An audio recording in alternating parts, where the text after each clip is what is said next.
Hi అందరికి ఈరోజు morning breakfast కింద అయితే ఓట్స్తో కిచిడి చేశానండి.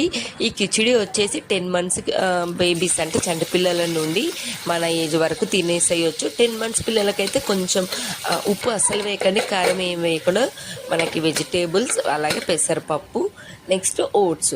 వెజిటేబుల్ మీకు పిల్లలకు అరగట్లేదంటే ఓట్స్ పెసరపప్పుతో కూడా చేసేయండి. ఒక 1-2 విజిల్స్ అయితే సరిపోతుంది. మన సబ్స్క్రైబర్ నాకు ఎక్కువగా కామెంట్ ఏం చేస్తారంటే, మా పిల్లలు ఎంత తిన్నా సన్నగా ఉంటారక్క, ఎందుకు సన్నగా ఉంటారు, ఇంకెలా పెట్టాలక్క అని అలాంటివి అడుగుతూ ఉంటారు. ఎందుకంటే మన ఛానల్ని చంటి పిల్లల మదర్స్ ఎక్కువ చూస్తారు కదా. సన్నగా ఉన్నా పర్వాలేదండి, ఎదిగే పిల్లలు సన్నగానే అనిపిస్తారు. మన జీన్స్ వల్ల రకరకాలుగా కనిపిస్తారు. వాళ్ళు హెల్దీగా ఉన్నారా, యాక్టివ్గా ఉన్నారా అది మాత్రమే చూసుకోండి. వాళ్ళు ఎదుగుతుంటే హైట్ పెరుగుతుంటారు కాబట్టి సన్నగా కనిపిస్తారు. వాళ్ళ బోన్స్ మజిల్ వెయిట్ పెరిగేలాగా చూసుకోండి. సన్నగా ఉన్నారని టెన్షన్. అలాగే మన ఛానల్ లైక్ చేసి సబ్స్క్రైబ్ చేసుకోండి.